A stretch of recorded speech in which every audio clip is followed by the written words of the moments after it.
président de l'Assemblée nationale. Silence, s'il vous plaît. Silence, s'il vous plaît.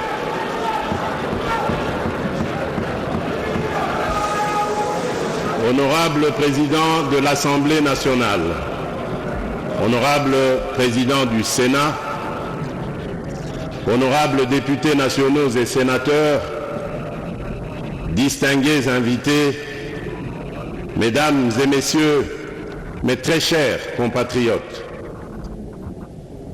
le 20 janvier 2024, lors de ma prestation de serment pour ce second mandat à la tête de la République démocratique du Congo, j'ai pris devant notre peuple 6 engagements majeurs. Ces engagements se sont traduits en programmes ambitieux, en actions concrètes et en résultats déjà perceptibles. C'est donc en toute solennité et responsabilité que je m'adresse à vous aujourd'hui, afin de dresser le bilan de l'année 2024. Une année où, malgré d'importants défis, nous avons réalisé des progrès notables, accompli des avancées concrètes et démontré une détermination inébranlable à bâtir une République démocratique du Congo plus forte, plus prospère et plus équitable pour tous. Le programme d'action du gouvernement 2024-2028, adopté par cette auguste Assemblée en juin dernier, demeure notre feuille de route. Malgré les secousses de l'économie mondiale et les tensions géopolitiques, notre pays fait preuve d'une résilience exemplaire et s'adapte avec succès aux enjeux contemporains. Notre économie en pleine transformation présente des signes de solidité encourageants. Nous prévoyons cette année une croissance de 6%, un rythme nettement supérieur à la moyenne de 3,8% attendue en Afrique subsaharienne. Ce résultat, en dépit d'un léger ralentissement, témoigne de notre résilience face aux défis globaux et locaux et offre l'opportunité de consolider les bases d'une économie plus diversifiée, durable et tournée vers l'avenir. En parallèle, un accord préliminaire avec le Fonds monétaire international d'un montant d'environ 3 milliards de dollars fortifie notre position face aux enjeux économiques actuels. Je reconnais cependant que l'inflation constitue une préoccupation réelle pour nos concitoyens. Elle a dépassé au premier semestre le seuil annuel prévu de 11,3%, en raison notamment de la hausse des tarifs de transport, hausse elle-même liée au rationnement des produits pétroliers, ainsi que de l'augmentation du prix des denrées alimentaires et des boissons non alcoolisées. Le franc congolais a également subi une dépréciation de 4,2% par rapport au dollar américain depuis la fin décembre 2023, renchérissant les coûts des biens importés et accentuant ainsi la pression inflationniste. Néanmoins, grâce à une gestion rigoureuse de nos finances publiques et à une étroite coordination entre le gouvernement et la Banque centrale du Congo, nous avons stabilisé le taux de change. Au 27 novembre 2024, nos réserves internationales atteignaient 6 117 50 000 dollars américains, couvrant 14 semaines d'importation, renforçant ainsi notre capacité à faire face aux incertitudes économiques. Pour répondre aux besoins urgents de la population et soutenir notre croissance économique, nous avons stabilisé le cadre macroéconomique, amélioré l'environnement des affaires et mobilisé des financements à des conditions plus favorables. Ces avancées ont élargi nos marges de trésorerie et permis au Trésor public de financer des projets structurants. Elles ont également relancé, dans le cadre d'un plan d'action accéléré, le financement de projets d'investissement essentiels, notamment le programme local des 145 territoires, le PDL 145T, des infrastructures et voiries de province, ainsi que le développement urbain de Kinshasa. De plus, l'avenant au contrat minier signé avec le groupement d'entreprises chinoises, a débloqué des fonds pour entreprendre d'urgence les travaux de voirie de la ville-province de Kinshasa, dont la construction des rocades, la route Mboudi, aéroport de Ndjili, via Kimwenza et Ndjili Brasserie, ainsi que plusieurs routes d'intérêt national. Parmi ces dernières figurent les axes Mbujimai-Nguba via Mweneditu, Kanyama-Kasese-Kalemi via Manono et Luena, Mbujimai-Kabinda, Kindu, Bukavu, Goma, ainsi que la route d'Akula dans le Grand Équateur.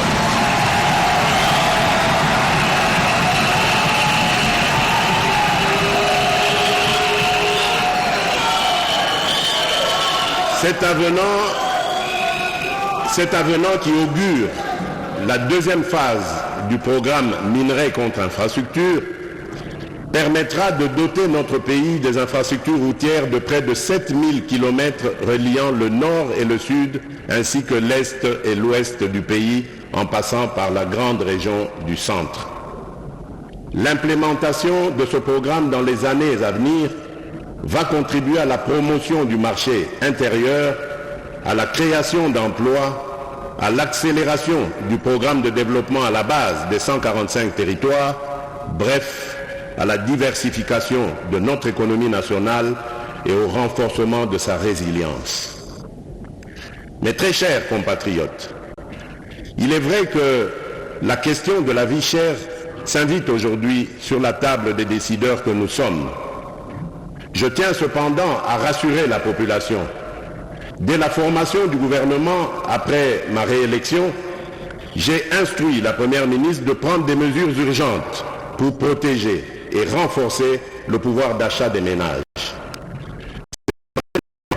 Que plusieurs mesures ont été prises, notamment la baisse des prix à la pompe, la stabilisation des prix des tarifs pétroliers et l'apurement des dettes des sociétés pétrolières. Concrètement, le jeudi 3 octobre 2024, dans la zone ouest, le litre d'essence est passé de 3 340 à 2 990,49 francs congolais.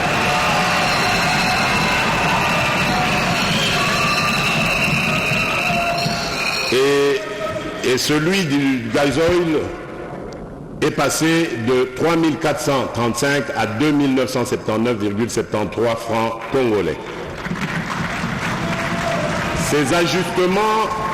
Ces ajustements représentent une diminution de 10% sur l'essence et de 13% sur le gasoil, soit une baisse moyenne d'environ 12% sur l'ensemble des produits. Les répercussions sont déjà visibles.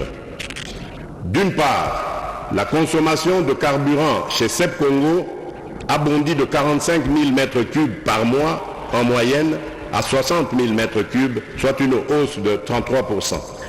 D'autre part, transporteurs locaux, motocyclistes et chauffeurs de taxi réalisent désormais des économies substantielles sur leurs achats de carburant, tandis que les entreprises bénéficient d'une réduction de leurs dépenses en indemnités kilométriques, libérant ainsi des ressources pour d'autres projets. À la suite de cette baisse des produits pétroliers et dans cet élan visant à protéger et renforcer le pouvoir d'achat de notre population, le gouvernement a engagé des discussions avec les importateurs. Grâce à ces efforts conjugués, nous enregistrons aujourd'hui une baisse de 5 à 11% sur ces produits de base. Ce résultat témoigne de notre volonté inébranlable d'améliorer les conditions de vie de chaque Congolaise et de chaque Congolais. Par ailleurs, conscient du fait que notre pays ne produit pas de pétrole raffiné prêt à la consommation, j'ai instruit le gouvernement d'orienter sa politique d'approvisionnement vers les sources les plus avantageuses afin de garantir un accès durable et compétitif à l'énergie. Ainsi aussi, pour alléger le fardeau économique qui pèse sur nos concitoyens, sur mes instructions, le gouvernement a suspendu la taxe sur la valeur ajoutée, la TVA, et réduit les taux des droits et taxes et redevances sur 8 produits alimentaires de première nécessité. Par cette action, l'État a choisi de renoncer à une part de ses revenus afin de soutenir directement des millions de Congolais qui consomment ces denrées chaque jour. Ce geste a pour but principal d'alléger le coût de la vie et de favoriser le bien-être de nos concitoyens. Dans un tout autre registre, je voudrais dire particulièrement aux Kinoises et aux Kinois que je partage avec vous la préoccupation des embouteillages quotidiens qui compliquent les déplacements dans la ville.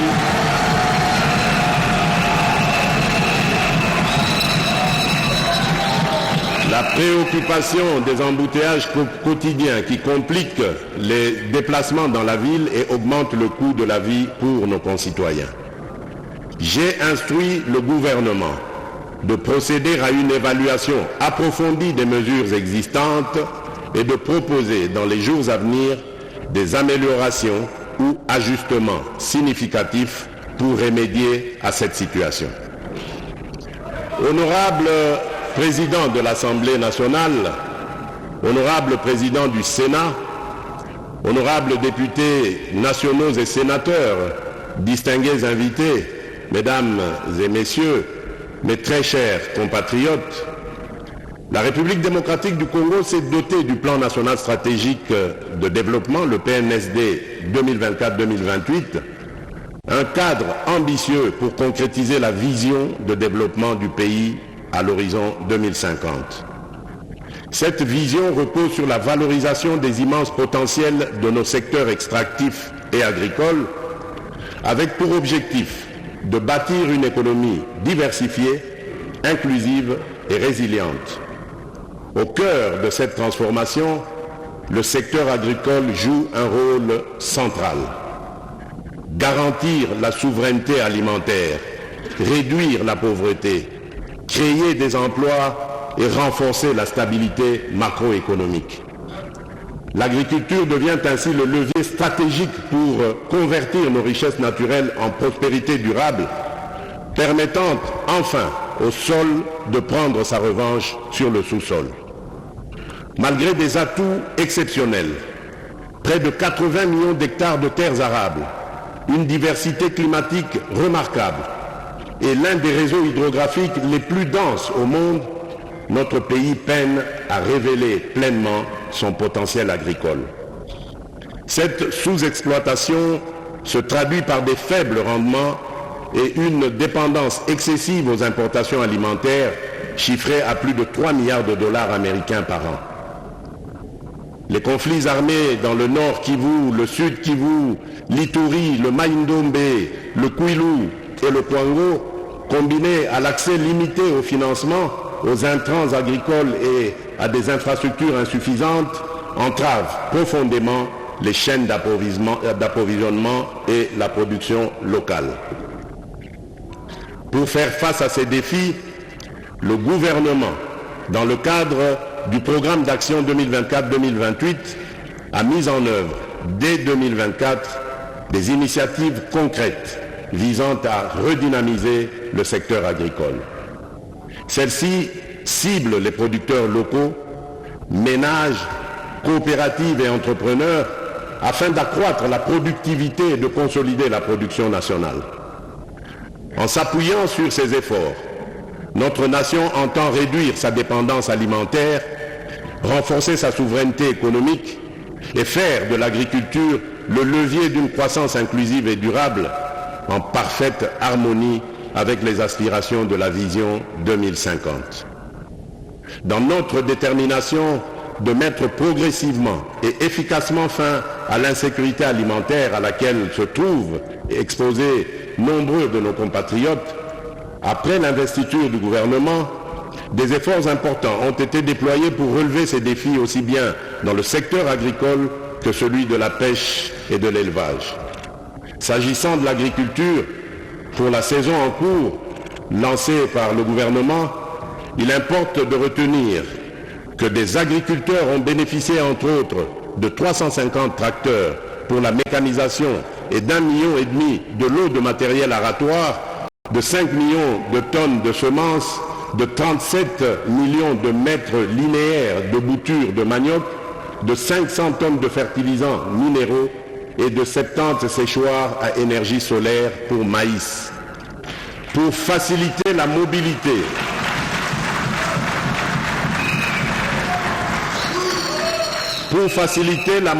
des techniciens et moniteurs agricoles, des motos et des vélos ont été remis afin d'assurer un meilleur encadrement des agriculteurs.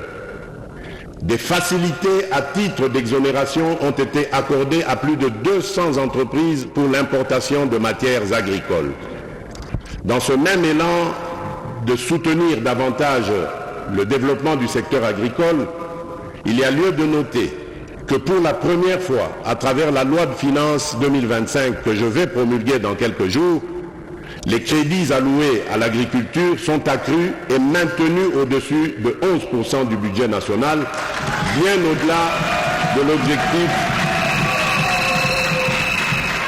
au-delà de l'objectif fixé dans le cadre des accords de Maputo. Cet accroissement substantiel de l'allocation des financements publics en faveur du secteur agricole témoigne de notre engagement sans faille à créer les conditions nécessaires au développement de ce secteur hautement stratégique pour notre souveraineté. En octobre 2024, dans le cadre de la avec la Banque africaine de développement, nous avons lancé par l'entremise du Fonds social de la République démocratique du Congo, le FSRDC, le programme de transformation de l'agriculture, le PTA-RDC, bénéficiant d'un financement de 6,6 milliards de dollars américains sur 10 ans. En outre, avec le soutien financier de la Banque mondiale, je salue la mise en place du Registre national des agriculteurs, l'opérationnalisation d'un système d'assurance agricole face aux risques récurrents, ainsi que l'appui offert à plus de 30 000 ménages agricoles en matière d'accès aux semences et aux équipements aratoires dans le cadre du Programme national de développement agricole, le PNDA. Honorable Président de l'Assemblée nationale, honorable Président du Sénat, honorables députés nationaux et sénateurs, distingués invités, mesdames et messieurs, mes très chers compatriotes, ces interventions mises en œuvre grâce aux ressources externes fournies par ces deux partenaires multilatéraux ainsi que d'autres acteurs, notamment les agences du système des Nations Unies et des partenaires bilatéraux, revêtent une importance cruciale. Elles répondent à la situation particulière de notre pays, en particulier dans les zones gravement affectées par les ravages des guerres et des conflits, ainsi que dans les provinces sévèrement touchées par l'insécurité alimentaire.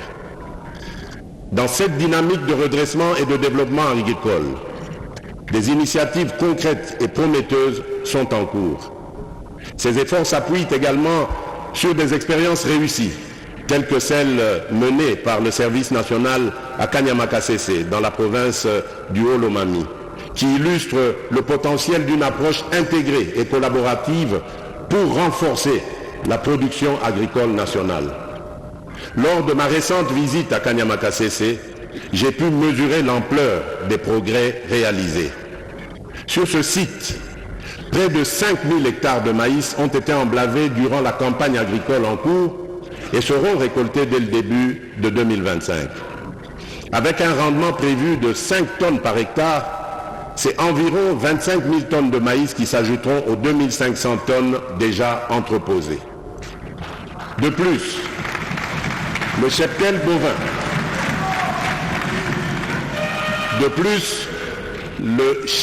bovin, du service national à Kanyamakasese, parti de 1000 bêtes, en compte aujourd'hui 5000, témoignant ainsi de l'essor remarquable de ce programme. Cette expérience exemplaire mérite une attention particulière. La duplication de ce modèle dans d'autres provinces, en étroite collaboration avec les gouvernements provinciaux, constitue une piste d'action prometteuse. Elle repose sur la valorisation des talents de nos compatriotes autrefois marginalisés, mais aujourd'hui transformés en véritables bâtisseurs de la nation. Cette démarche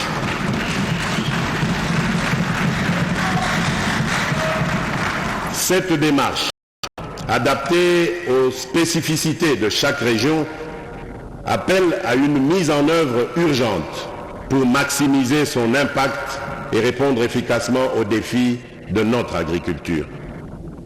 Dans cette même perspective, le gouvernement, avec le concours de mon cabinet, s'est engagé à amorcer la mise en œuvre de l'initiative de développement des agropoles à travers les 145 territoires du pays, ainsi que la promotion des parcs agro-industriels. Ces projets stratégiques, complémentaires aux pôles de développement agro-pastoraux, visent à accélérer la transformation agricole nationale tout en renforçant les bases d'une économie diversifiée. Des travaux préliminaires, notamment la cartographie des sites et les préévaluations, ont déjà été réalisés. La prochaine étape consistera à finaliser les études de faisabilité technique qui sont sur le point d'être lancées. Par ailleurs, le partenariat public-privé sera mobilisé de manière active pour garantir la réussite de ces initiatives. En toute urgence, ces efforts doivent s'appuyer sur un cadre légal et des mesures d'accompagnement adaptées au secteur agricole afin de garantir leur mise en œuvre et leur pérennisation. Concrètement, il s'agit de la promulgation d'ici fin mai 2025 de la loi agricole et de la loi semencière, ainsi que de leurs mesures d'application, de l'établissement du cadastre agricole et des plans d'aménagement et d'affectation des terres, de l'opérationnalisation du Fonds national d'entretien des voies navigables et ferroviaires, de la mise en place d'une base de données unique recensant tous les acteurs du secteur agricole, du renforcement de la coordination grâce à une cohérence accrue entre les projets et programmes agricoles et une synergie renforcée avec les secteurs connexes pour plus d'efficacité et d'efficience. Ainsi, je consacre l'année 2025 au parachèvement de ces réformes afin que la gouvernance agricole permette enfin à ce secteur de libérer pleinement son potentiel. L'autosuffisance alimentaire ne doit plus être un simple slogan, mais devenir une réalité. Nous en avons les moyens.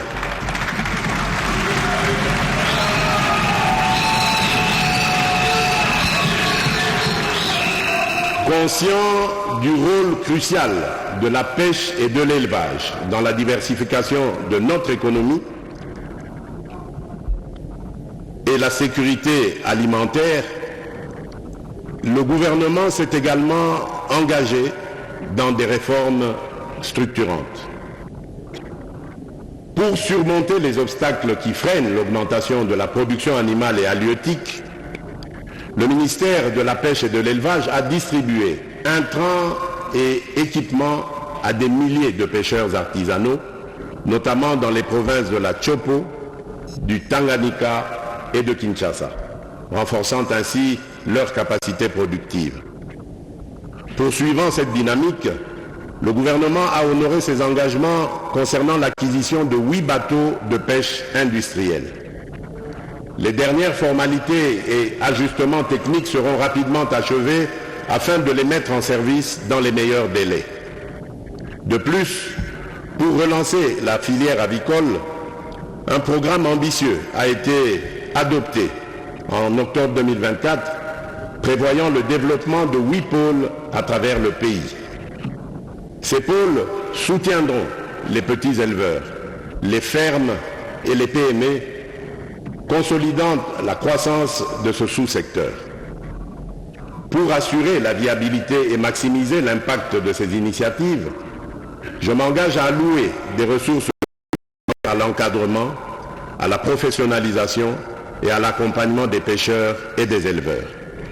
Enfin, l'Office national de pêche et d'aquaculture verra ses capacités opérationnelles renforcées afin de mener à bien sa mission au service de notre nation.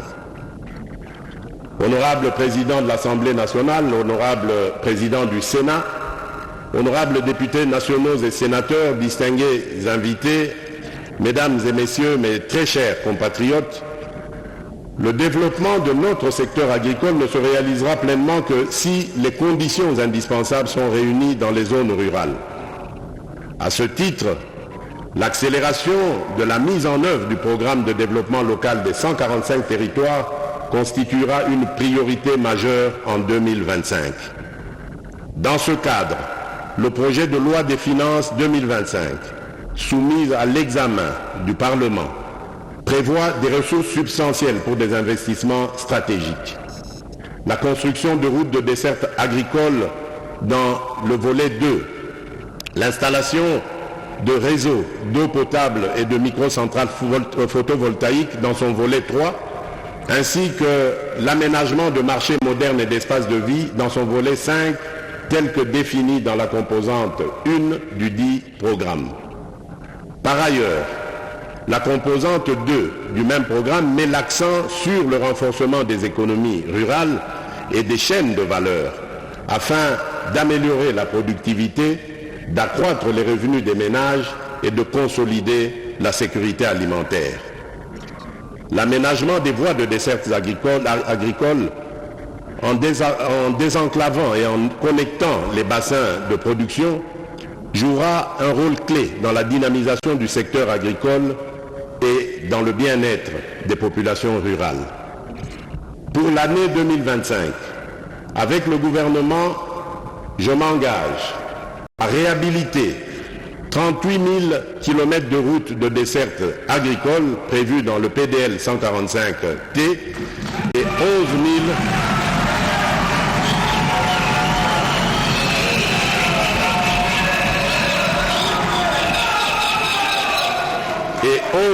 423 km de routes prioritaires supplémentaires en un an, en déployant des brigades routières dans chaque province pour un entretien régulier.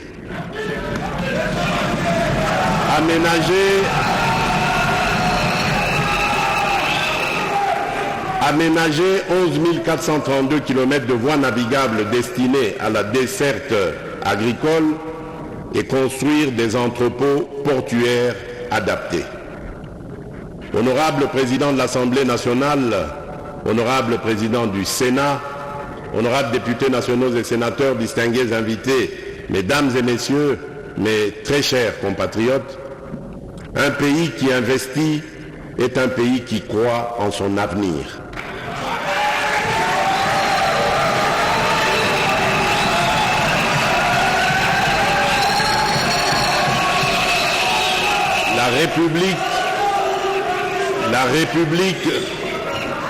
La République démocratique du Congo s'inscrit pleinement dans cette dynamique.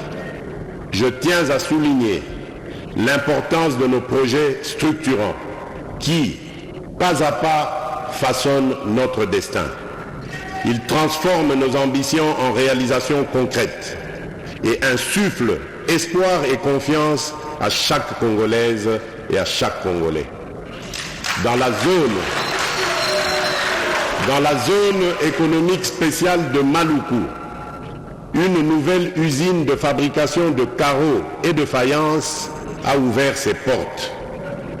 Saphir Ceramics DRC SA, puisque c'est d'elle qu'il s'agit, bâtit, grâce à un premier investissement de 40 millions de dollars, crée plus de 1000 emplois directs et des milliers d'emplois indirects tout en dynamisant l'économie locale. Désormais, nous produisons chaque jour 50 000 mètres carrés de carreaux de qualité à prix compétitif, mettant fin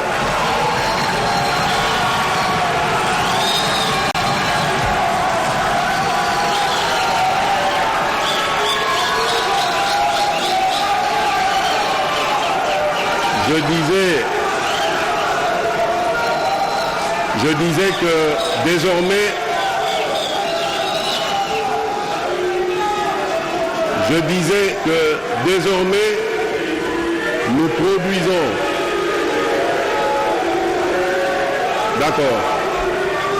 Désormais, nous produisons chaque jour 50 000 mètres carrés de carreaux de qualité à prix compétitif, mettant fin à l'importation et renforçant...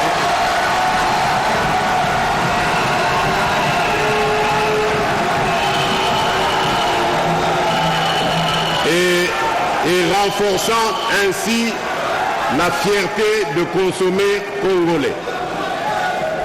À proximité de là, Varon Beverages RDC SARL, franchise de Pepsi Cola, a lancé la production de boissons gazeuses avec une capacité de 1,2 million de bouteilles par jour.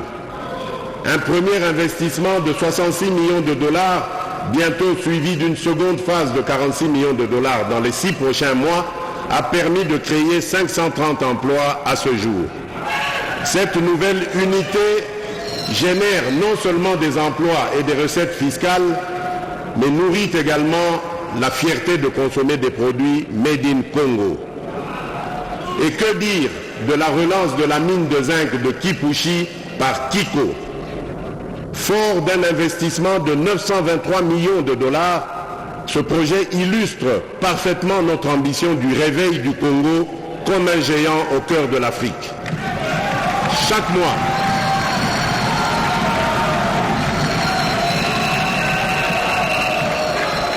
chaque mois, 45 000 tonnes de concentré de zinc sont produites, soit 540 000 tonnes par an, faisant de Kipushi la plus grande mine de zinc d'Afrique et l'une des plus modernes du monde.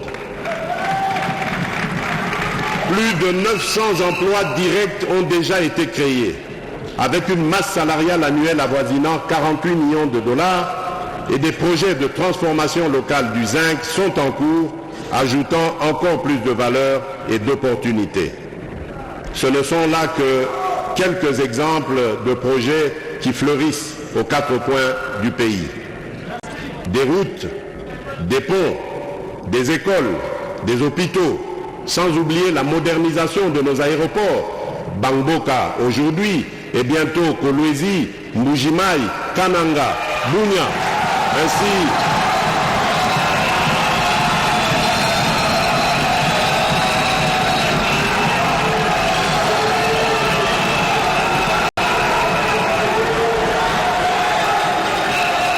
je disais des routes, des ponts, des écoles, des hôpitaux, sans oublier la modernisation de nos aéroports, Bangboka aujourd'hui et bientôt Kolwezi, Mbujimayi, Kananga, Bunia, ainsi que le balisage et l'électrification de l'aéroport de Kalemi.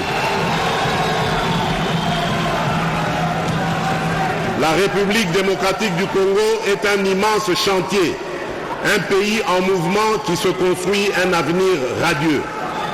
Mesdames et messieurs, ce n'est que le début.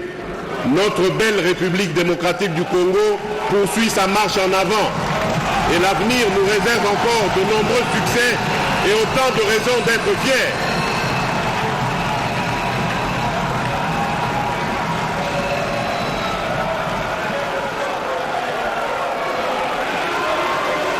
Par ailleurs, la redynamisation de nos entreprises du portefeuille est un impératif pour renforcer leur compétitivité et leur performance. C'est dans ce cadre que nous avons cette année adopté un programme de relance incluant la création d'Air Congo en partenariat avec Ethiopian Airlines, dans laquelle l'État congolais détient 51% des parts, ainsi que la reprise des activités de Congo Airways. En outre, la tenue des États généraux en cours permettra d'adopter des recommandations claires définissant la trajectoire pour relancer l'ensemble de nos entreprises étatiques.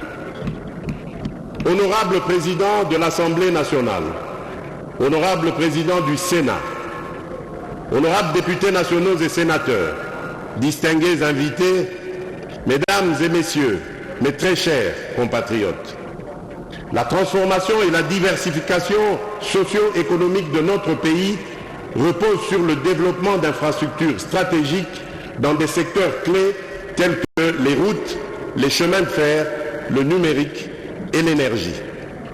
Dès le début de mon premier mandat, j'ai pris l'engagement de faire du numérique congolais un levier d'intégration et de bonne gouvernance, de croissance économique et de progrès social.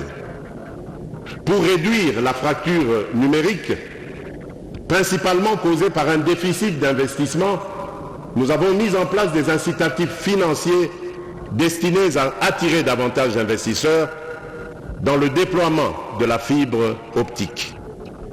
Par ailleurs, nous avons doté nos institutions d'un réseau propriétaire, garantissant une administration publique plus moderne et transparente. De plus, nous avons décidé d'intégrer systématiquement la pose de la fibre optique dans tous les projets de construction et de réhabilitation des routes à travers le pays. À l'horizon 2030, cette initiative permettra à la République démocratique du Congo de se doter de réseaux à large bande interconnectant les grandes régions de notre pays. S'agissant de l'énergie, notre croissance économique durable exige un accès fiable, abordable et pérenne à cette ressource. Elle demeure le moteur de la transformation des matières premières, le socle de l'innovation technologique et un facteur clé de la compétitivité de nos entreprises. En 2004, nous avons franchi d'importantes étapes dans ce domaine. Parmi ces réalisations, nous retenons l'achèvement des travaux de réhabilitation du groupe G25 de la centrale hydroélectrique Dinga 2, qui devait produire 1,2 million de mégawattheures supplémentaires. La poursuite de la mise en œuvre du plan directeur 2024-2028 de la SNEL SA avec la réhabilitation de la ligne en courant continu Inga-Kolwezi, des stations de conversion et des parcs de production. À terme, la capacité de transit passera de 600 MW à 800 MW d'ici début 2025 et à 1105 MW d'ici 2028. La poursuite des travaux et d'extension de la centrale hydroélectrique de la Lungoudi par l'ajout d'un second module de 4 MW qui permettra d'augmenter la capacité de production de 2 MW à 6 MW d'ici octobre 2026, améliorant ainsi l'alimentation en électricité de la ville de Chikapa et l'accès à l'eau potable pour ses habitants. La finalisation des Ngeba, Malanga et Katogota ont permis de connecter de nouveaux foyers, transformant le quotidien de milliers de personnes. Les travaux d'installation de nouvelles cabines ainsi que ceux de la remise à niveau du poste de Funa vont permettre de densifier le réseau de la SNEL, impactant directement 62 758 ménages, soit plus de 500 000 personnes, et contribuant à réduire la consommation du bois énergie. Le programme de densification des réseaux électriques du secteur privé au nord et sud Kivu, malgré un contexte sécuritaire difficile dans les agglomérations de Butembo, Beni, Lubero, Niragongo et Goma, a permis d'alimenter 26 000 ménages et petites et moyennes entreprises, soit environ 210 000 personnes.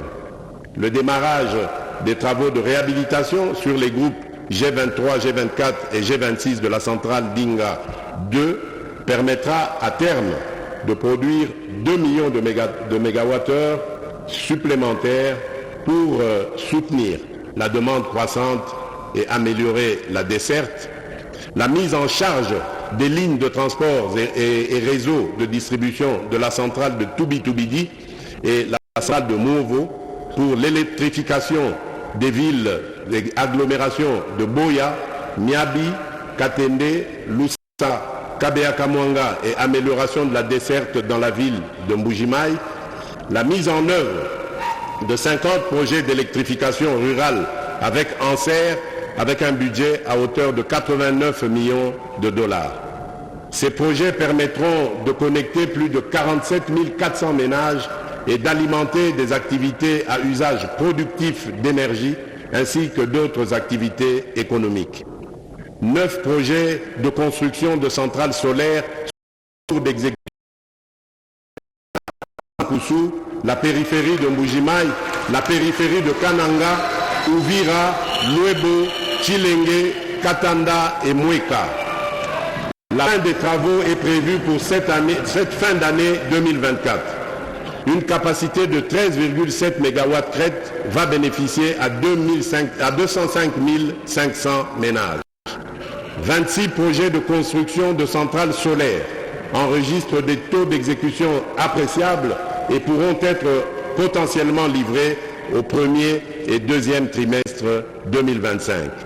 Ces projets sont localisés dans les territoires respectifs de Lusambo, de Ngandajika, de Lodja, de Lubao, de Kabeakamwanga, de Mweneditu, de Kabare, de Bulungu, de Kasongolunda, de Dibaya, de Kapanga, de Inongo, de Miabi, de Tchela, de Buta, de Walou, périphérie de Kinshasa, Massissi, Banalia, Kabinda, Louisa, Demba, Bondo, Walikale, Bosobolo et Idiofa.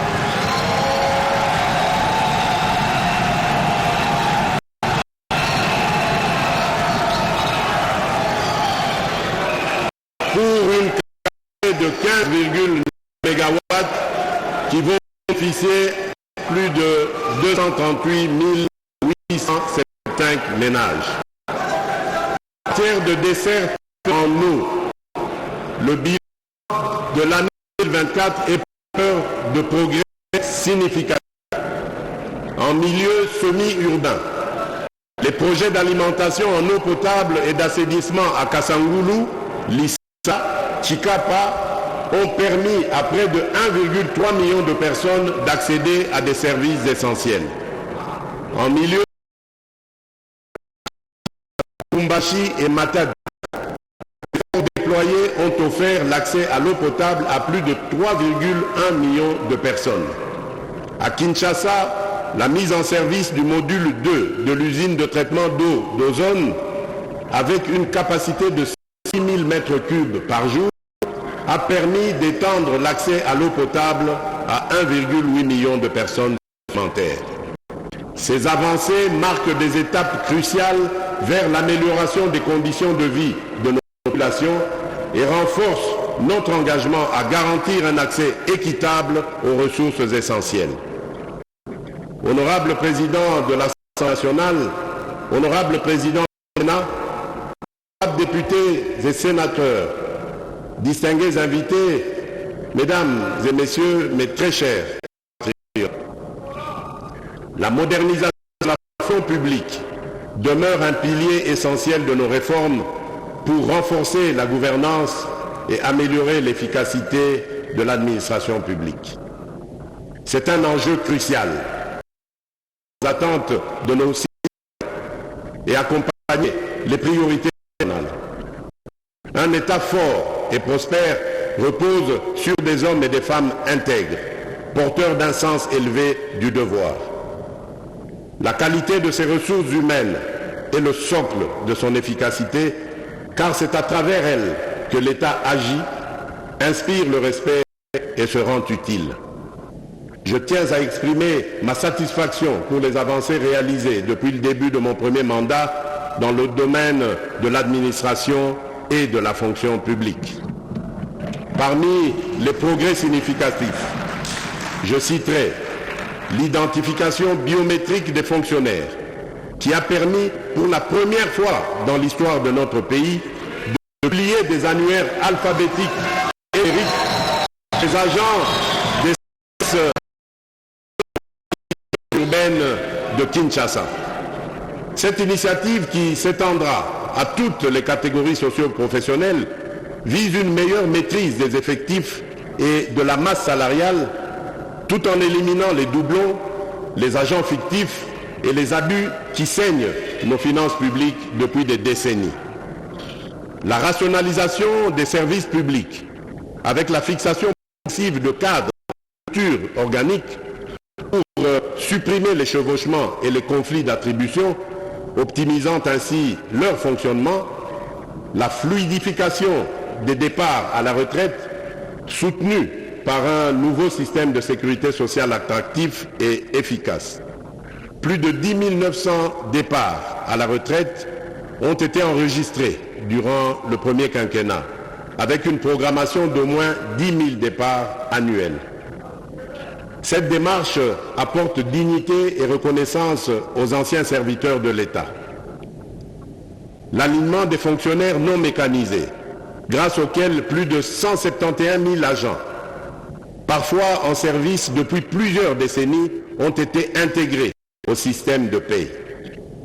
L'amélioration des conditions socio-professionnelles par le renforcement du dialogue, la discipline, la dématérialisation des procédures, les promotions en grade, la refonte du cadre juridique et l'amélioration progressive des salaires et des conditions de travail. Ces réformes traduisent notre engagement à bâtir une administration structurée, capable d'offrir des services publics de qualité.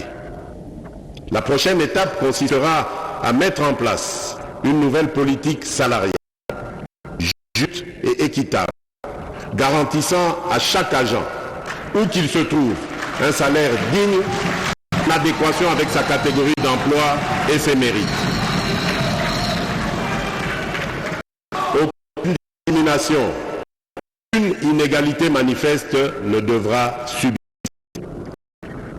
Honorable Président de l'Assemblée nationale, honorable Président du Sénat, honorables députés nationaux et sénateurs, distingués invités, mesdames et messieurs, et très chers compatriotes. Depuis le lancement officiel de la couverture santé universelle, le 5 septembre 2023, avec un premier paquet de soins consacré à la gratuité de la prise en charge des femmes enceintes et des nouveau-nés, le gouvernement a poursuivi sa mise en œuvre en 2024. De fonds propres et du soutien de 57 millions de dollars ont été alloués pour démarrer ce programme à Kinshasa et dans le Congo central.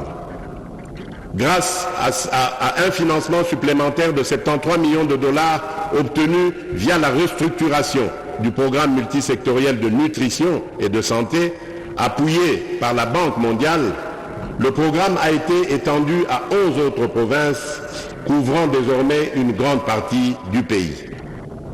La revue de la première année de gratuité des accouchements révèle des résultats très encourageants.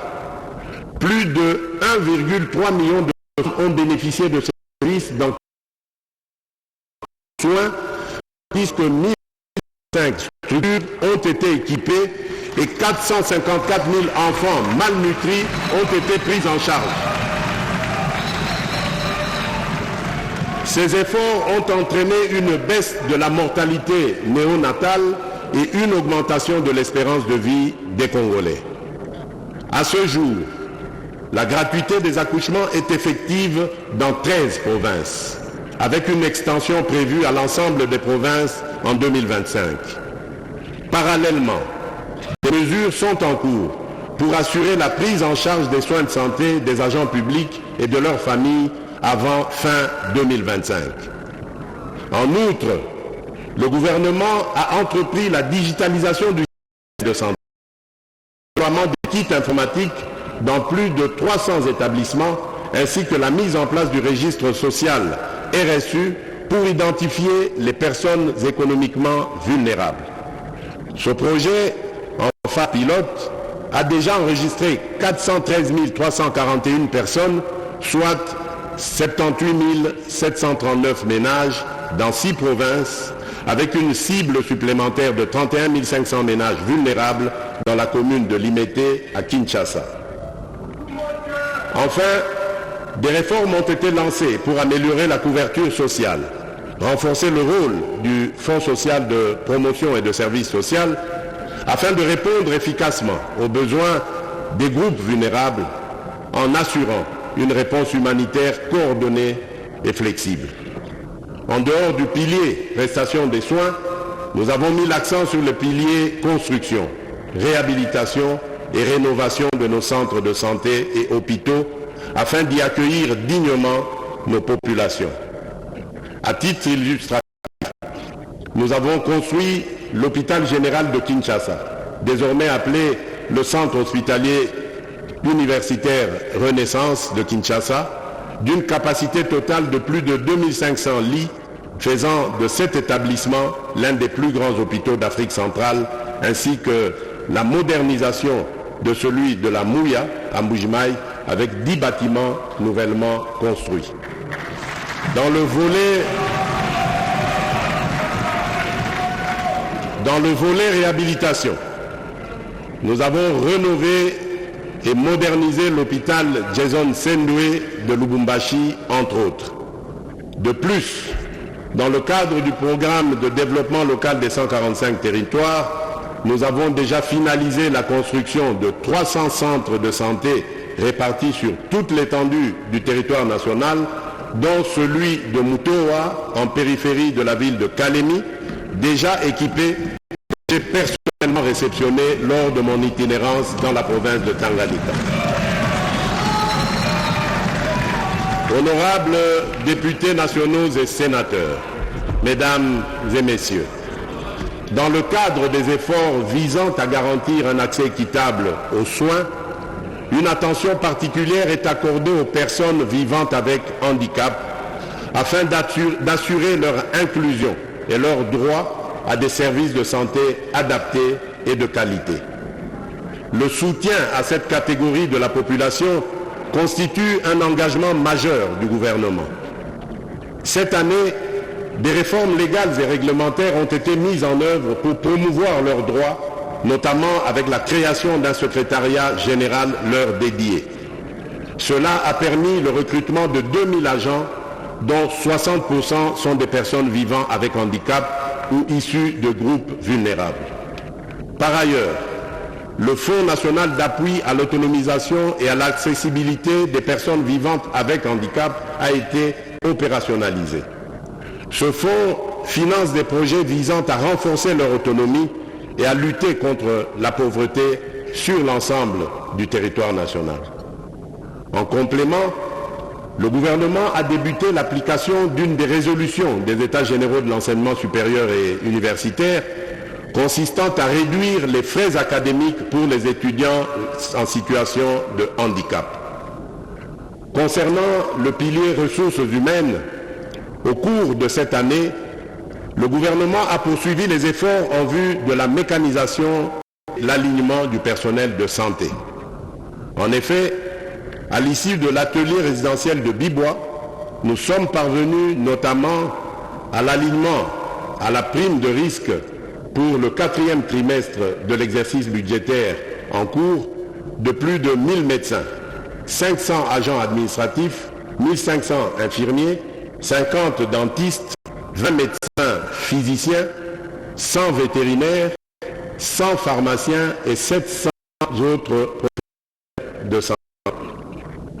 Le réajustement salarial de 6157 agents promus en grade, le paiement du palier de 35% des indemnités de transport et de logement aux médecins, la poursuite des promotions en grade pour tous les agents de santé éligibles, garantissant une reconnaissance de leur mérite, la régularisation des situations administratives des personnes concernées en vue d'une meilleure gestion. Tout ceci s'accorde déjà en vue de l'amélioration des conditions des prestataires. Un cumul de 40 000 également que depuis mon accession au pouvoir, respect de nos engagements, notamment de paiement des contreparties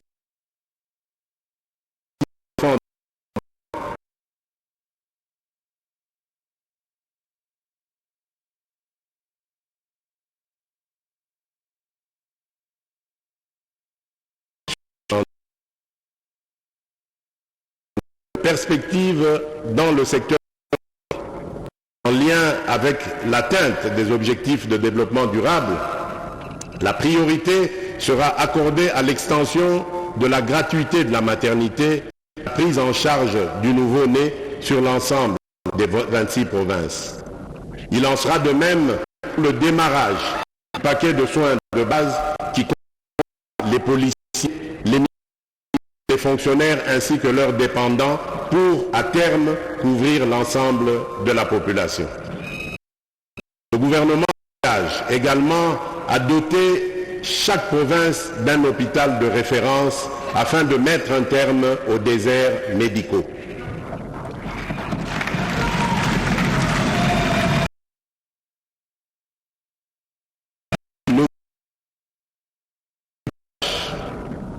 Pour construire un système de santé robuste et résilient, apte à prévenir, préparer et répondre efficacement aux grandes endémies et épidémies telles que le Mpox, le choléra, la tuberculose, le VIH-Sida, le paludisme, les fièvres hémorragiques virales, les infections respiratoires et plus récemment une maladie inconnue affectant la province du Kwango.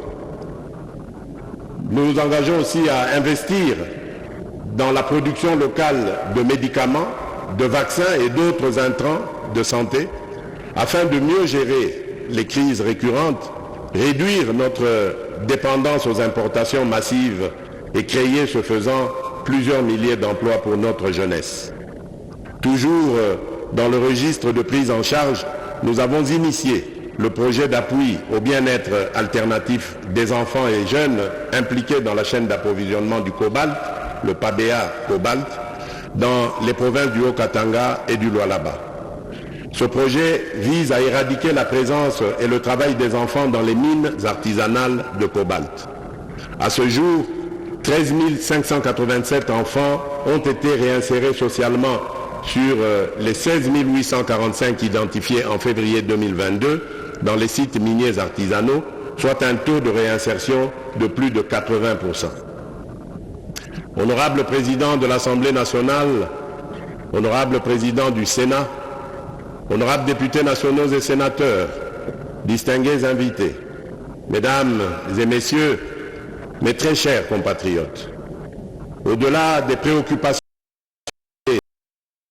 la préservation de l'environnement s'impose comme une priorité stratégique indispensable à la qualité de vie des populations et à la pérennité des ressources naturelles. Les forêts, la biodiversité, les ressources minérales et hydriques figurent parmi les principaux atouts naturels de notre pays, conférant ainsi à la République démocratique un positionnement géopolitique unique face aux crises environnementales mondiales. La gestion durable de ces ressources, en réponse aux engagements internationaux, représente un impératif pour assurer le bien-être des populations actuelles et des générations futures. La nécessité de convertir ce potentiel en richesse réelle appelle à des efforts accrus et à l'abandon d'une vision limitée aux seules potentialités. Dans cette optique, des réformes significatives ont été engagées, notamment l'organisation des États généraux des forêts, dont les conclusions serviront de base à l'élaboration d'une politique forestière nationale et à l'actualisation du Code forestier. Parallèlement, un processus d'élaboration d'un plan stratégique pour la gestion durable des tourbières a été lancé, visant à protéger ces naturels tout en générant des bénéfices pour le pays. En outre, le projet de création d'une aire protégée communautaire de plus d'un demi-million de kilomètres carrés, dénommé couloir vert Kivu, Kinshasa, marque un engagement supplémentaire en faveur de la conservation. Destinée à devenir la plus vaste aire protégée au monde, ce couloir vert contribue aux objectifs internationaux tels que l'initiative 30x30 et le défi de Bonn. Ce couloir vise à préserver et à restaurer les forêts tropicales humides, les tourbières et d'autres écosystèmes cruciaux, tout en favorisant l'agriculture de conservation, indispensable à la résilience climatique et au développement durable. tout en ces initiatives à accélérer la mise en place de nos instruments juridiques, politiques ainsi que des normes environnementales indispensables à la gestion responsable de nos écosystèmes. Honorables députés nationaux et sénateurs, mesdames et messieurs, lors de la COP29 sur le climat tenue à Bakou en Azerbaïdjan, les pays développés ont pris l'engagement de mobiliser annuellement d'ici 2035 300 milliards de dollars américains pour financer des initiatives dans les pays en développement. Mettre aux pays de ces financements, des réformes structurelles s'avèrent indispensables. L'amélioration de la capacité d'absorption des financements climatiques passe notamment par l'évaluation et une actualisation rapide de la contribution déterminée au niveau national, la CDN, afin de mieux identifier les besoins en adaptation au changement climatique et de diversifier les sources de financement disponibles. La mobilisation effective du secteur privé constitue également une priorité stratégique incontournable. À cet effet, la République démocratique du Congo est appelée à initier des réformes visant à mettre en place des mécanismes stratégiques et juridiques pour la gestion des risques climatiques et le verdissement du système financier congolais. Ces efforts incluent la traçabilité budgétaire des financements climatiques ainsi qu'une participation active à la structuration et à la régulation du marché du carbone qui devient une nécessité absolue. Par ailleurs, le renforcement du cadre de coordination et d'orientation de l'aide au développement ainsi que de la finance climatique figure parmi les priorités majeures du gouvernement pour l'année 2025. Ces initiatives visent à aligner les ambitions climatiques du pays avec les opportunités de financement international, tout en assurant une gestion durable et transparente des ressources mobilisées dans la continuité des efforts pour préserver l'environnement et garantir un développement durable. La gestion des déchets émerge comme un enjeu central nécessitant des actions concrètes pour réduire leur impact sur les écosystèmes et améliorer les conditions de vie des populations. Ainsi, depuis le mois d'août dernier, nous avons lancé le programme de gestion des déchets d'équipements électriques, électroniques et pneumatiques, le DEEP, pour financer les opérations d'assainissement à travers le pays, grâce à la perception de l'éco-contribution auprès de tous les importateurs de ces types d'équipements vers notre pays. La réussite de ces multiples efforts ne pourra être possible que dans une perspective de collaboration interinstitutionnelle avec le renforcement du partenariat public-privé. Ceci nous permettra d'assurer la valorisation à grande échelle de ces déchets et de créer ainsi un modèle d'économie circulaire dans notre pays. Dans cette optique, le gouvernement a décidé d'accorder des facilités fiscales et parafiscales à certaines sociétés qui opèrent dans le secteur des déchets plastiques à Kinshasa. Parallèlement aux défis environnementaux, l'éducation nationale reste un pilier fondamental pour le développement socio-économique en formant les générations futures et en renforçant les capacités humaines nécessaires à la transformation du pays. Honorables députés nationaux et sénateurs, mesdames et messieurs, comme vous le savez, j'avais fait de la gratuité de l'enseignement primaire une des principales priorités de mon premier mandat. Ces dernières années, nous avons réalisé des avancées significatives.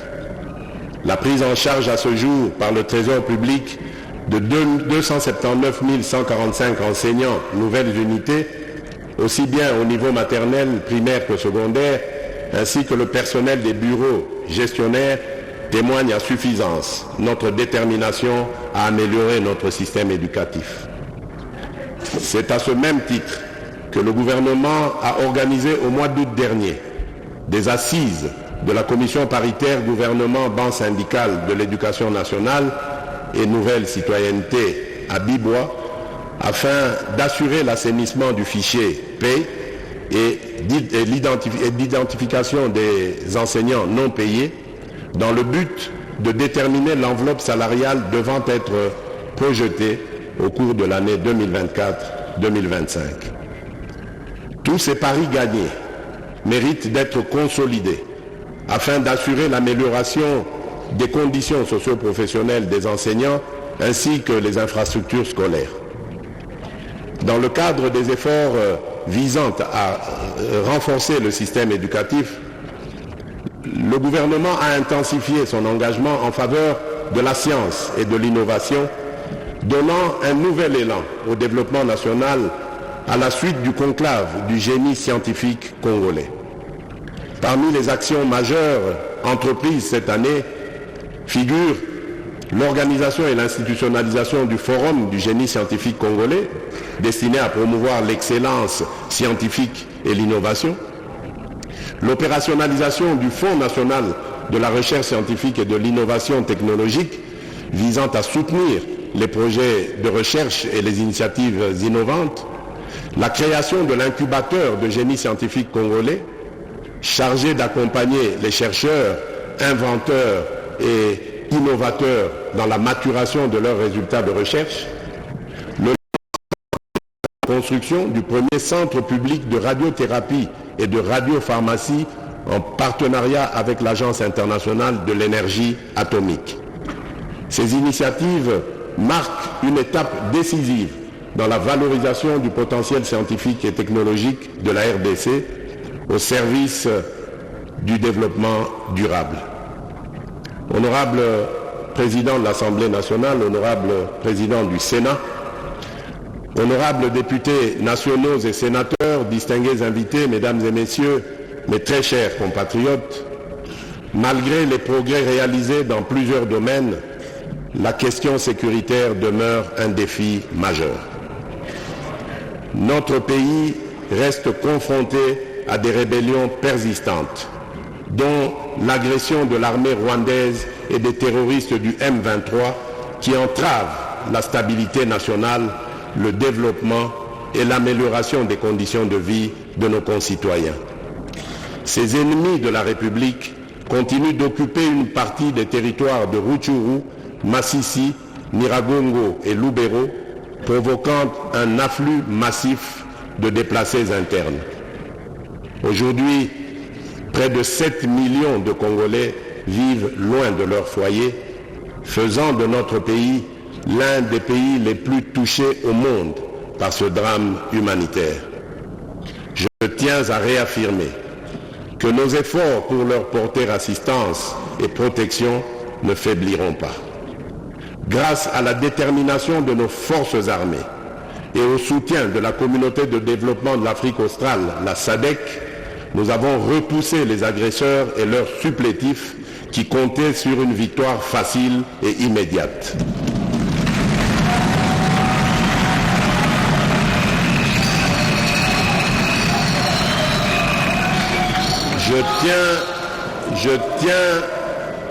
Je tiens à exprimer ma profonde gratitude au président João Manuel Gonçalves Lourenço de la République d'Angola pour son engagement résolu en tant que médiateur dans la quête de la paix à l'est de notre pays. Je remercie également la SADC qui vient de renouveler d'une année le mandat de sa mission en République démocratique du Congo, la SAMI d'IRC, témoignant ainsi de son attachement au principe de sécurité collective et de son appui dans le processus de pacification. L'opérationnalisation du plan de programmation militaire lancé l'an dernier et poursuivi cette année rendra nos forces armées plus efficaces sur le terrain. J'ai la conviction que cette approche contribuera à rétablir définitivement la paix et à préserver l'intégrité territoriale de notre nation. C'est ici l'occasion de saluer la mémoire de nos vaillants militaires, des forces de résistance, les Wazalendo, et des soldats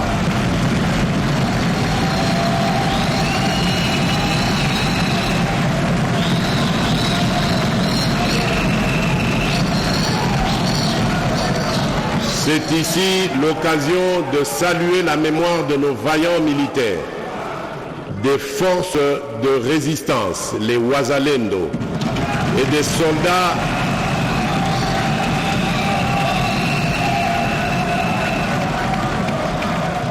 soldats de pays amis tombés pour défendre l'intégrité de notre territoire, ainsi que celle de tous nos compatriotes injustement fauchés par la guerre, la violence, la maladie ou les calamités naturelles. En leur honneur, je vous invite à vous lever et à observer un moment de recueillement.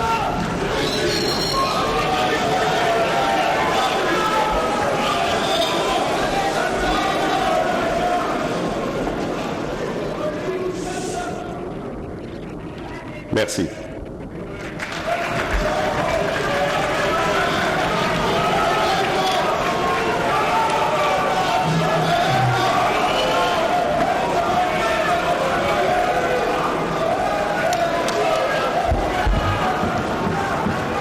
Honorables députés nationaux et sénateurs, mesdames et messieurs, au-delà des déplacements massifs de population provoqués par la guerre, un phénomène alarmant s'observe.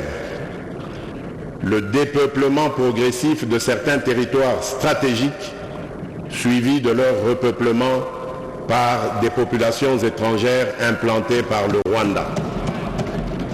Cette dynamique soulève des enjeux majeurs en termes de souveraineté nationale, d'équilibre démographique et de cohésion sociale, nécessitant une réponse urgente et coordonnée. S'agissant de l'état de siège, j'ai instruit Madame la Première ministre de procéder à l'évaluation sur le terrain des mesures de son assouplissement décidées l'année passée. Des décisions appropriées seront prises au regard des recommandations issues de la dernière mission interinstitutionnelle effectuée dans les provinces du Nord Kivu et de l'Ituri, du dispositif transitoire et graduel de l'état de siège. En ce qui concerne le banditisme urbain, particulièrement le phénomène Kuluna, je suis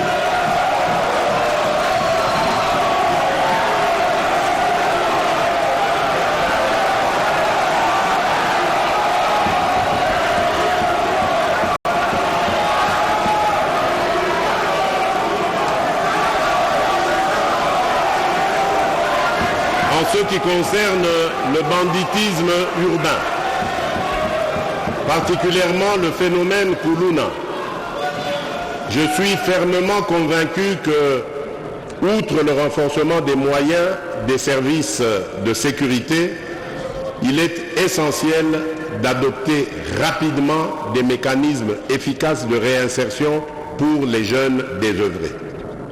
Une plus grande rigueur dans la répression des actes criminels en conformité avec notre législation s'avère également primordiale. À cet effet, le gouvernement a lancé le processus de dotation en matériel roulant à la police nationale et aux administrations et aux administrateurs de territoire pour leur itinérance. Aussi, dans le cadre de la participation directe des citoyens à la gouvernance sécuritaire, il a été mis en place des comités locaux et provinciaux de sécurité. Ce processus a déjà permis l'élaboration pour la ville de Kinshasa des plans locaux de sécurité dans les communes de Kisenso, Matete, Bumbu, Lingwala, Ngaba, alors que ceux des communes de Makala, Kimbanseke, Njili, Selembao, Massina sont en cours d'élaboration.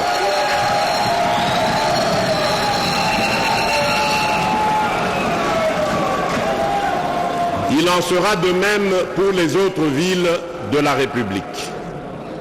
Une expérience inspirante a été mise en œuvre à Kanyamakasese, où les Kuluna ont été transformés en bâtisseurs. Au lieu de les considérer uniquement comme des criminels, le gouvernement a choisi d'engager ces jeunes dans des projets de développement communautaire. En les intégrant dans des initiatives constructives, nous avons non seulement réduit la criminalité, mais également redonné un sens à leur vie en leur offrant des opportunités de travail et de réinsertion sociale. Toutefois, l'État restera intraitable face à ceux qui tourneront le dos aux opportunités de réinsertion sociale offertes. Face à eux, la loi s'appliquera dans toute sa rigueur. Honorables députés nationaux et sénateurs, honorables députés nationaux et sénateurs, mesdames et messieurs, s'agissant toujours de la question de la sécurité, il est essentiel de relever particulièrement que le domaine des affaires coutumières, l'une des sources non négligeables de certains conflits susceptibles de générer de l'insécurité à grande échelle, doit aussi attirer l'attention du gouvernement. Au cours de l'année écoulée, le gouvernement a entrepris plusieurs initiatives pour assainir ce secteur afin d'anticiper sur les conflits. Parmi les initiatives, on peut citer le lancement d'une vaste opération pour résorber les crises nées des litiges d'origine coutumière. Une politique nationale de prévention et de règlement des conflits coutumiers a été validée le 13 octobre 2024, dans le début des réformes importantes, y compris le renouvellement des commissions consultatives de règlement des conflits coutumiers à travers le pays. La tenue des audiences foraines à Kinshasa les 4 et 5 novembre 2024 et à Goma le 14 novembre 2024 pour traiter les conflits coutumiers et communautaires. Ces initiatives se poursuivront dans d'autres provinces par le ministère en charge de la question. Les activités de médiation et de réconciliation menées à ce jour dans les provinces du Sud Kivu, du Mai-Ndombe, de la Chopo et du Tanganyika, en vue de pacifier les zones touchées par des conflits intercommunautaires. Les entités coutumières contribuer à la régulation de l'administration et à la mise en place de données fiables pour gestion de ce secteur. La reconnaissance des chefs par la signature du traité ministériel collectif.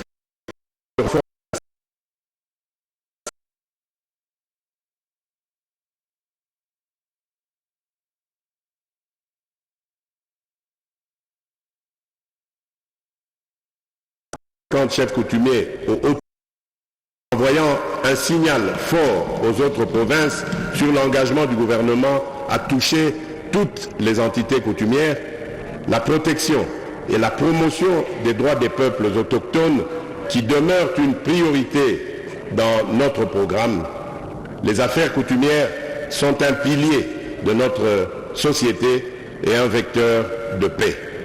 En renforçant le rôle des chefs coutumiers et en améliorant la gestion des affaires coutumières, nous contribuerons à la stabilité de notre pays et à la cohésion de nos communautés. Mes chers compatriotes, autant avec l'arrivée des éleveurs Mbororo dans le Haut-Ouélé en quête de pâturage qu'avec les diverses communautés ethniques dont regorge notre pays, le contrôle des terres est un problème qui a engendré des tensions entre les communautés locales, exacerbées par des conflits liés aux ressources et des actes de pillage. Pour répondre à cette situation, le gouvernement a initié plusieurs actions, notamment le dialogue intercommunautaire, le renforcement de la sécurité, la mise en place de programmes d'intégration, la sensibilisation aux droits et devoirs. Ces mesures visent à apaiser les tensions et à instaurer une coexistence durable entre les communautés visiteuses et les populations locales, tout en garantissant la sécurité et l'équité pour toutes les parties concernées. Honorable Président de l'Assemblée nationale, Honorable Président du Sénat, honorables députés et sénateurs, distingués invités, Mesdames et Messieurs, mes très chers compatriotes, l'un des leviers essentiels pour assurer efficacement la sécurité des personnes et de leurs biens, tout en protégeant les investissements et en favorisant la croissance économique, est la justice. Fidèle aux dispositions de notre Constitution et épaulé par nombre de nos compatriotes qui œuvrent souvent au péril de leur vie, je n'ai jamais ménagé mes efforts pour instaurer un véritable état de droit. Nous partageons l'objectif de disposer d'un appareil judiciaire solide, apte à mettre fin à l'impunité et à garantir l'égalité de tous devant la loi.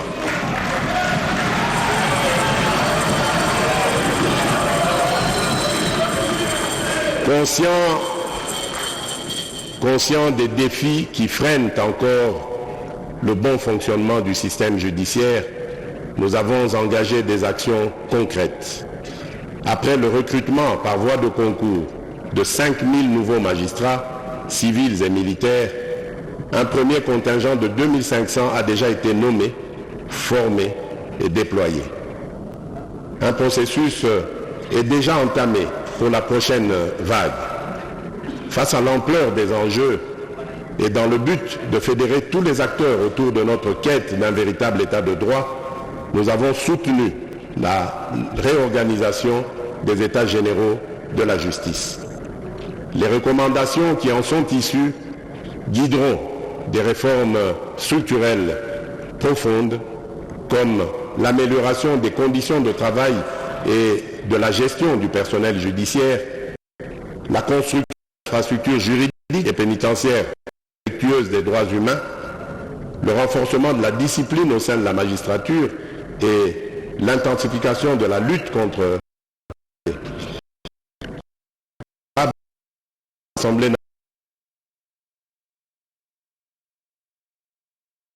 nationale. Mesdames et Messieurs, très chers compatriotes, face aux défis, la diplomatie joue un rôle crucial en mobilisant le soutien international, en renforçant les partenariats régionaux et en aidant pour des solutions aux crises qui affectent le pays. Un levier pour appuyer les efforts nationaux et promouvoir la paix et la stabilité dans la région. La République démocratique de la scène internationale et à promouvoir des partenariats durables au service de notre développement. L'année 2024 a été marquée par des avancées diplomatiques majeures pour la direction du président Félix Tshisekedi. Excusez mon humilité.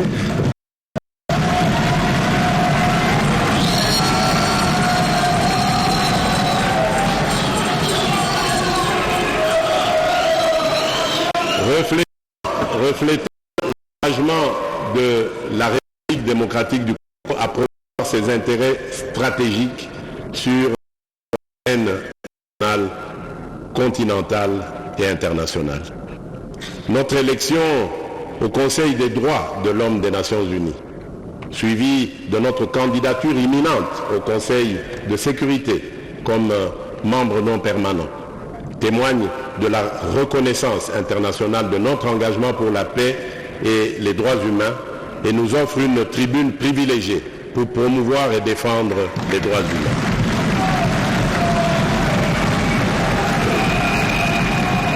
La présentation officielle de notre candidature à un siège non permanent au Conseil de sécurité de l'ONU témoigne de notre détermination à assumer davantage de responsabilités au sein de la gouvernance mondiale. Notre adhésion au Conseil national, au Conseil de paix et de sécurité de l'Union africaine a renforcé la position stratégique de la République démocratique du Congo dans la résolution des conflits africains. En ce qui concerne la MONUSCO, l'adoption d'un plan progressif de retrait priorisant le Sud Kivu, le Tanganyika et l'Ituri marque une étape pour une sécurité nationale assurée.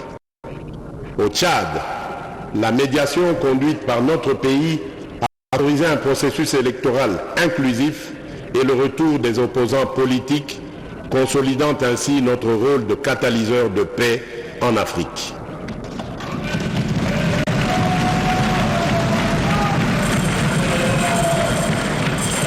Par ailleurs, notre participation au Forum sur la coopération sino-africaine, le FOCAC, s'est traduite par la signature d'accords clés avec la Chine, touchant notamment les infrastructures, l'énergie et les mines, tout en veillant à une exploitation équilibrée de nos ressources stratégiques, en particulier le cobalt et le cuivre.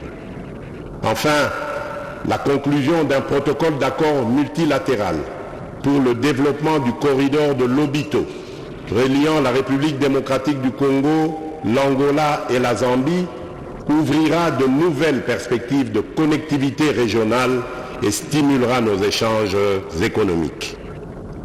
Ces accomplissements ne sont pas de simples distinctions. Ils reflètent notre ambition de participer activement à la construction d'un monde plus juste et plus solidaire. Nos partenariats militaires avec les Nations Unies, notamment à travers la MONUSCO, visent à garantir une transition sécuritaire ordonnée et durable. Par ailleurs, la présidence congolaise du Conseil de paix et de sécurité de l'Union africaine a permis de plaider pour une vision panafricaine de paix et de solidarité.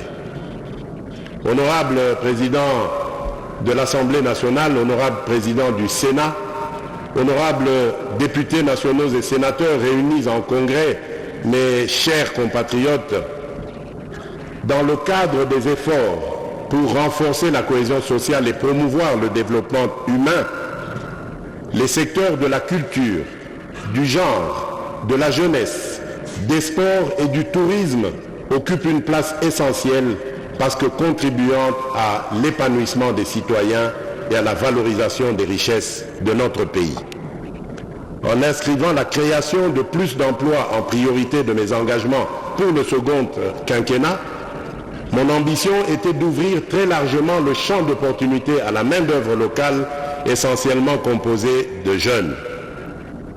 Pour ainsi atteindre ce noble objectif, de nombreuses initiatives courageuses et des actions encourageantes ont été entreprises en faveur de la jeunesse à travers l'action du gouvernement. Il y a lieu de noter la mécanisation de plusieurs jeunes parmi les agents nouvellement alignés à la paye en 2024 dans le cadre du programme de rajeunissement de l'administration publique et de la magistrature. Conscient du rôle que doit jouer davantage cette jeunesse en faveur du développement de notre pays et au regard des enjeux de l'heure, j'avais résolu de requalifier les attributions du ministère lui dédié en ministère de la jeunesse et de l'éveil patriotique. Loin d'être une simple indication, cette attribution exprime ma volonté de donner à la jeunesse la place qui est la sienne, notamment dans la préservation de l'intégrité territoriale et le respect des droits des citoyens. Chers jeunes, dire non aux sollicitations des ennemis de notre nation, dénoncer des complices de la souffrance imposée à notre peuple par nos agresseurs et barrer la route aux manipulateurs, c'est ça même le sens de l'éveil patriotique.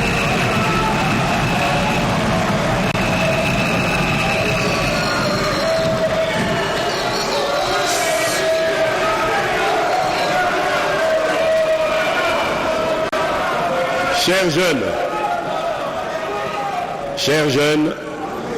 dire non aux sollicitations des ennemis de notre nation, dénoncer les complices de la souffrance imposée à notre peuple par nos agresseurs et barrer la route aux manipulateurs, C'est ça, même le sens de l'éveil patriotique.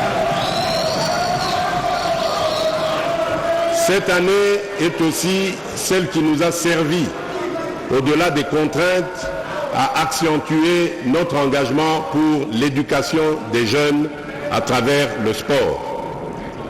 Ainsi, pour activer le réveil du sport congolais, plusieurs disciplines ont reçu le soutien du gouvernement central et de la population en général, donnant une énergie supplémentaire aux athlètes qui composent nos équipes nationales et nos clubs. Comment ne pas évoquer les exploits sportifs de nos équipes nationales, de nos clubs, de nos compatriotes porte-étendards du pays sur l'échiquier national et international qui se sont distingués, autant par leur réussite collective que leur performance individuelle, faisant briller les couleurs de notre drapeau national. En obtenant des instances internationales, l'organisation à Kinshasa de plusieurs compétitions régionales, comme la 26e édition du championnat d'Afrique des Nations de handball senior dames, nous avons obtenu l'inscription de notre pays sur la liste des nations africaines aux grandes ambitions sportives. Pour assumer ces ambitions, nous avons poursuivi cette année les travaux de construction et de réhabilitation des infrastructures sportives dans quelques provinces du pays. L'inauguration prochaine du Centre culturel et artistique des pays d'Afrique centrale à Kinshasa, grâce à notre coopération avec la Chine, positionne le pays comme un hub régional de la créativité. Un espace dédié à l'expression, à la formation, à l'innovation et aux échanges entre créateurs de tous les pays de la sous-région et du continent dans son ensemble, ainsi que ceux de la diaspora. Mes chers compatriotes, depuis mon accession à la magistrature suprême, j'ai fait de la protection des droits de l'homme et de la lutte contre les violences basées sur le genre une priorité nationale. Cette année, malgré les tentatives de dénigrement de nos détracteurs visant à affaiblir notre position sur la scène internationale, des progrès significatifs ont été réalisés. Parmi les avancées concrètes figure l'installation de centres intégrés offrant les services multisectoriels pour une prise en charge holistique des victimes dans plusieurs provinces, l'actualisation de la base de données pour mieux documenter et traiter les cas d'abus, ainsi que la poursuite de la campagne Tolérance zéro contre les violences sexuelles et l'impunité.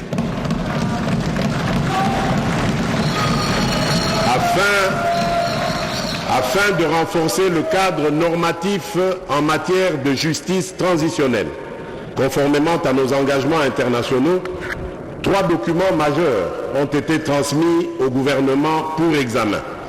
Il s'agit de l'avant-projet de loi portant principes fondamentaux relatifs à la justice transitionnelle en République démocratique du Congo, de l'avant-projet de loi organique modifiant et complétant la loi organique numéro 13/011B du 11 avril 2013 relative à l'organisation, au fonctionnement et aux compétences des juridictions de l'ordre judiciaire. Il s'agit enfin du projet de politique nationale sur la justice transitionnelle. Ces actions traduisent notre détermination à bâtir une société où les droits de chacun sont protégés et respectés.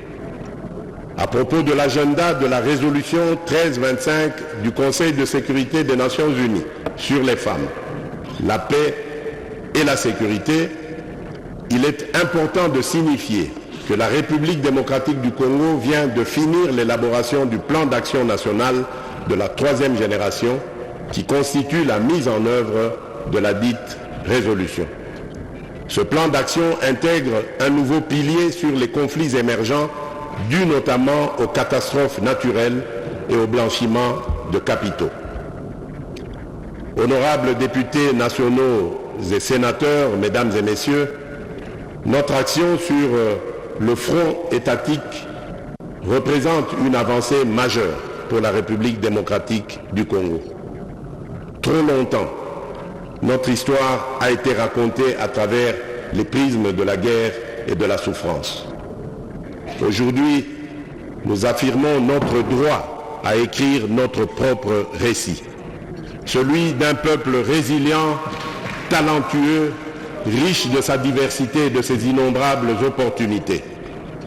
Nos médias, tant publics que privés, seront pleinement mobilisés pour accomplir cette mission. Le processus de modernisation entamé par la radio-télévision nationale congolaise et l'agence congolaise de presse se poursuivra et s'étendra à toutes les 26 provinces de notre pays. Par ailleurs, avec le réseau national de télécommunications par satellite, le RENATRESAT, nous finaliserons la transition vers la télévision numérique terrestre, ouvrant ainsi une nouvelle ère de diffusion moderne et accessible à tous.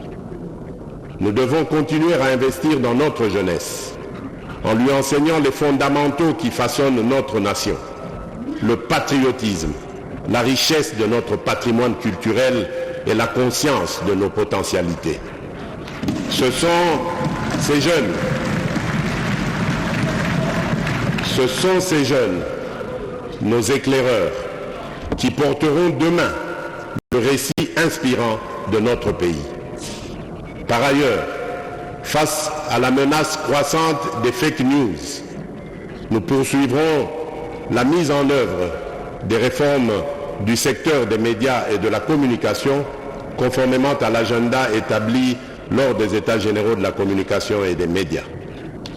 L'Union nationale de la presse du Congo, revitalisée, et le Conseil supérieur de l'audiovisuel et de la communication, le CESAC, travailleront ensemble pour garantir un paysage médiatique professionnel, libre et démocratique. Enfin, le front médiatique s'harmonise avec les fronts diplomatiques, judiciaires et militaires pour protéger une image forte, positive et unifiée de notre pays. Nous restons fermement engagés, car maîtriser notre récit et notre image est une condition essentielle de notre souveraineté, de notre dignité et de notre prospérité collective.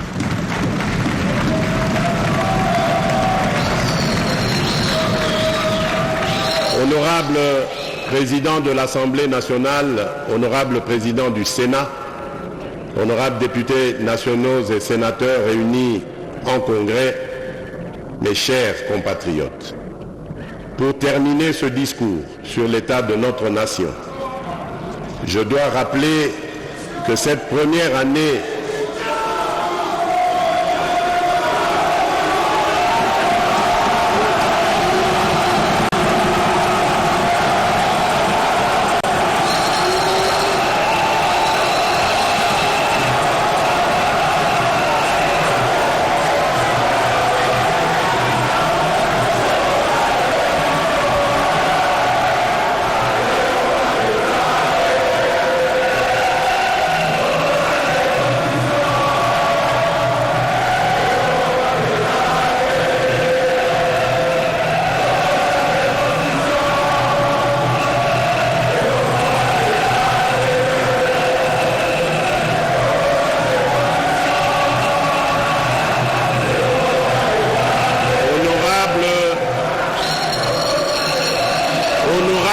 Président de l'Assemblée nationale, honorable Président du Sénat, honorables députés et sénateurs réunis en congrès, mesdames et messieurs, distingués invités, mes très chers compatriotes, pour terminer ce discours sur l'état de la nation, je dois rappeler que cette première année de mon nouveau mandat a été marquée par un démarrage raté, ou plutôt retardé, j'allais dire, notamment en raison du temps nécessaire mis pour la désignation de la première ministre et la mise en place des institutions conformément prescrits de notre Constitution. Ces délais, bien que contraignants, étaient indispensables pour respecter les échéances et les procédures fondamentales de notre démocratie. Cependant, cette situation nous invite à une réflexion commune. Il est peut-être temps d'engager une réflexion nationale sur une réforme constitutionnelle.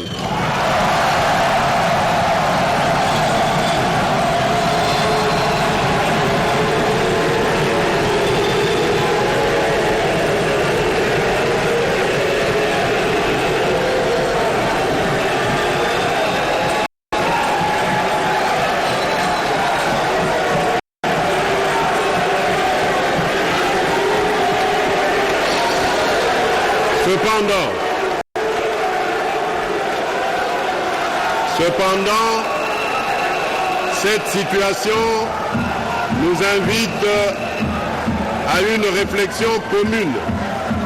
S'il vous plaît, silence s'il vous plaît. Cependant, cette situation nous invite à une réflexion commune. Il est peut-être temps d'engager une réflexion nationale sur une réforme constitutionnelle afin d'éliminer les failles qui ralentissent le fonctionnement de notre appareil étatique. Cette démarche consiste uniquement à lancer une initiative visant à inviter nos compatriotes à une réflexion sincère pour bâtir un cadre institutionnel plus adapté aux réalités et aux aspirations de notre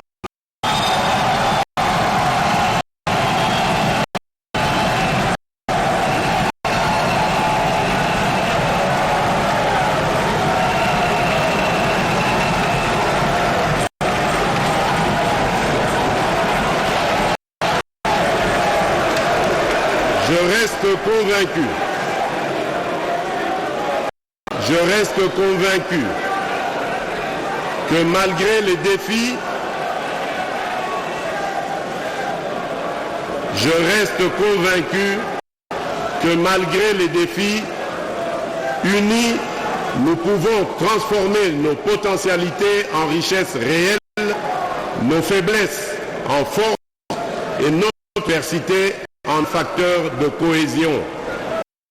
À tous, je voudrais redire, tout est possible à celui qui rêve, ose et n'abandonne pas.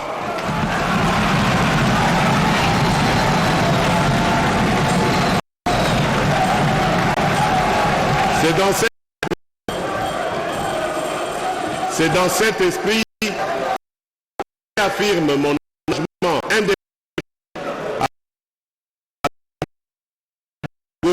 et souple. La République démocratique.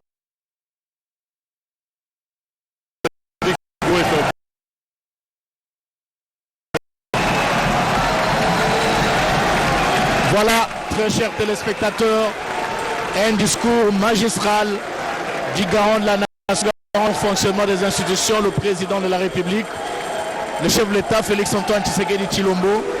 Discours commencé à